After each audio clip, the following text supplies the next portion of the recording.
అందరికీ నమస్కారం. భానోభాస్కర మార్తాండ చండరశ్మి దివాకర ఆయురారోగ్యమైశ్వర్యం శ్రియం పుత్రాంశ్చ దేహి మే.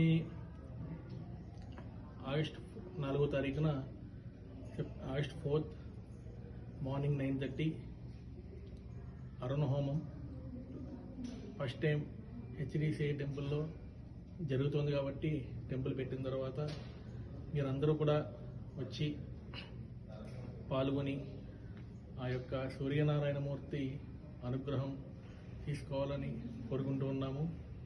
అలాగే ఆరోగ్యం భాస్కరాదిచ్చేదంటే ఆరోగ్యంగా ఉండడానికి సూర్యనారాయణమూర్తిని మనం ప్రార్థిస్తూ ఉంటాం. కాబట్టి ఆ యొక్క ఆరోగ్యాన్ని మనం పొందడానికి సూర్యనారాయణ నమస్కారాలు కానీ ఇలా చేస్తూ ఉంటాం. కాబట్టి అందులో ముఖ్యమైనది ఈ అరుణ హోమం, ఈ సూర్య నమస్కారాలు మన టెంపుల్లో ఆగస్ట్ 4th జరుగుతుంది. కాబట్టి మీరందరూ కూడా వచ్చి స్వామివారి అనుగ్రహాన్ని తీసుకోవాలని ప్రార్థిస్తూ ఉన్నాం.